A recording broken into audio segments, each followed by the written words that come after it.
ശ്രീ തമ്പാനൂർ രവി. ആ തമ്പാനൂർ രവി അവർക്കാണ് ഇന്ന് ഈ ബാലരാമപുരത്തിന്റെ പ്രതിഷേധ മാർച്ച് ഉദ്ഘാടനം ചെയ്യാൻ വന്നത്.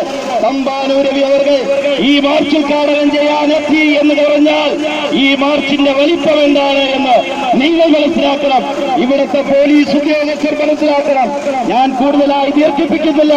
ഇതിനു വേണ്ടി സമയം കണ്ടെത്തി കോൺഗ്രസ് പ്രവർത്തകന്റെ വികാരത്തിൽ പങ്കുചേർന്ന പ്രിയപ്പെട്ട നേതാവിന് നിങ്ങൾക്കെല്ലാവർക്കും വേണ്ടി മണ്ഡലം കോൺഗ്രസ് കമ്മിറ്റിക്ക് വേണ്ടി ഞാൻ സ്വാഗതം ചെയ്തുകൊണ്ട് ഈ സമ്മേളനം ഉദ്ഘാടനം ചെയ്യാൻ പ്രിയപ്പെട്ട നേതാവ് ശ്രീ തമ്പാനൂർ രവി അവരുകളെ ആദരപൂർവ്വം ക്ഷണിക്കുകയാണ്.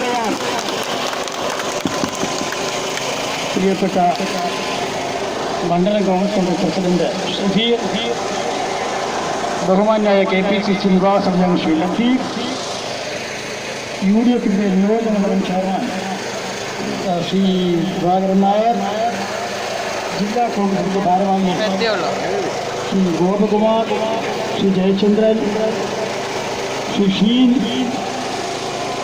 ഷിനുകുമാർ, ബിപിൻ ജോർജ്, പ്രിയപ്പെട്ട ബ്ലോക്ക് കോൺഗ്രസ് കമ്മിറ്റിയുടെ president Shri Bernard Sreekumar, youth Congress സംസ്ഥാന സെക്രട്ടറി നുസൂർ, മറ്റ് ഈ ധനയിൽ പങ്കെടുക്കുന്ന പ്രിയപ്പെട്ട സഹപ്രവർത്തകരെ, സഹോദരന്മാരെ, ബാലരാമപുരം പോലീസിന്റെ ഭാഗത്തു നിന്നുണ്ടായ കുറ്റകരമായ അനാസ്ഥക്കെതിരായിട്ടാണ് ഇന്ന് ഈ ഒരു ധർണാ പരിപാടി മണ്ഡലം കോൺഗ്രസ് കമ്മിറ്റി ഇവിടെ സംഘടിപ്പിച്ചിരിക്കുന്നത്. പൊതുപ്രവർത്തകരോട് കാണിക്കേണ്ട സാമാന്യ മര്യാദ പോലീസ് ലംഘിച്ചതിൽ പ്രതിഷേധിച്ചാണ് ഇന്ന് ഈ കൂട്ടധർണ നടക്കുന്നത്. ഒരു കേസിലെ പ്രതിയായാൽ അയാൾ കുറ്റക്കാരനാണെങ്കിൽ പോലീസ് അറസ്റ്റ് ചെയ്യാൻ യാതൊരു തടസ്സവുമില്ല.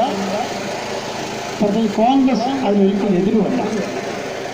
അർദ്ധരാത്രിയിൽ പൊതുപ്രവർത്തകരുടെ വീട്ടിൽ ചെന്ന് വീട് തല്ലിപ്പൊളിച്ച് അതിന് പ്രതിയുണ്ടോ എന്ന് ചോദിക്കുന്നത് ഏത് നീതിയാണെന്ന് ഞങ്ങൾക്ക് മനസ്സിലാകുന്നില്ല.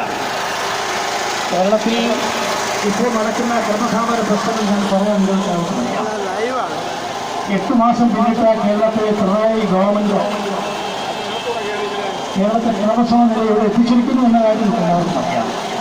പക്ഷെ നിർഭാഗ്യം എന്ന് പറയട്ടെ, മാരകമായ കുറ്റം ചെയ്യുന്ന, കൊലപാതകം നടത്തുന്ന, പിടിച്ചുവലി നടത്തുന്ന, നാടുകളിൽ ആളുകളെ വെട്ടിക്കൊല്ലുന്ന, സ്ത്രീകൾക്ക് സഞ്ചാരം നിഷേധിക്കുന്ന, എന്തിന് ഒരു യുവ സിനിമാ നടിയെ പോലും ഹൈജാക്ക് ചെയ്ത് കാറിൽ 7 മണിക്കൂർ പിടിച്ചുകൊണ്ട് പോയിട്ട് ഒരു തുമ്പ് ഉണ്ടാക്കാൻ കഴിയാത്ത കേരളത്തിലെ പോലീസാണ്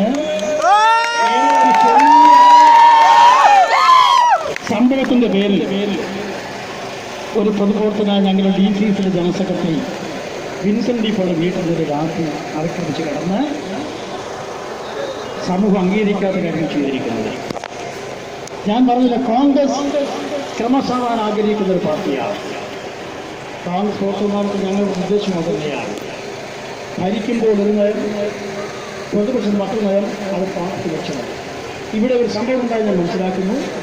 പോലീസ് അവിടെ പോയി ചില പ്രതികളൊക്കെ പോലീസ് തീരുമാനിക്കുന്നു.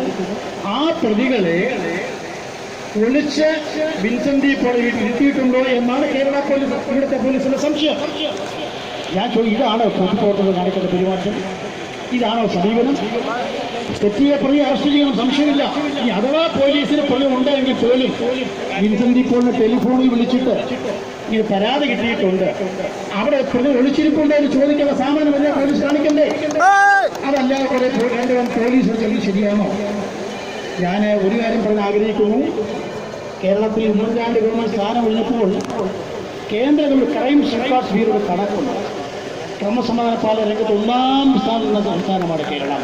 ഇന്ന് 9 മാസം പൂർത്തിയാകാൻ പോകുന്ന പിണറായി ഗവൺമെന്റ് അധികാരമേറ്റ് 9 മാസക്കാലം കഴിഞ്ഞപ്പോൾ സെൻട്രൽ ഗവൺമെന്റിന്റെ ക്രൈം റെക്കോർഡ് കണക്കനുസരിച്ച് തന്നെ ക്രമസമാധാന രംഗത്ത് വളരെ താഴെ പോയിരിക്കുന്നു. കുറ്റകൃത്യത്തിൽ, കൊലപാതകത്തിൽ, പിടിച്ചുരി, മോഷണത്തിൽ നമ്മുടെ സംസ്ഥാനം 1ാമത് എത്തി നിൽക്കുന്ന സാക്ഷി സ്വാഗതമാണ് കഴിയുന്നത്.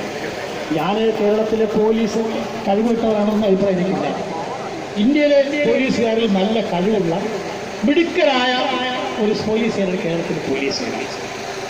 പക്ഷെ നിർഭാഗ്യം പറയും ആ പോലീസിന് ഈ കുറുന്തോട്ടിക്ക് വാദം വന്ന പോലെയാണ്. ആരൊക്കെയോ തടഞ്ഞു വെച്ചിരിക്കുന്നു. പിണറായി വിജയന്റെ പ്രസംഗമൊക്കെ കേട്ടാലുണ്ടല്ലോ, പൊതുരംഗത്ത് വന്ന പൊതുയോഗങ്ങളൊക്കെ പ്രസംഗിക്കുമ്പോഴും പാർട്ടി യോഗങ്ങൾ പ്രസംഗിക്കുമ്പോഴും പോലീസോ യോഗോ എന്തൊരു കർശന പൊതുപ്രവർത്തനം മാന്യമായി പെരുമാറണം, മുഖം നോക്കാൻ നടപടി വേണം എന്ന് പറയുകയും അതേ പിണറായി വിജയൻ ശ്വാസം നിൽക്കുന്നുമ്പോൾ തന്നെ വിളിച്ചുകൂട്ടി പഴയ സെൽ ഭരണം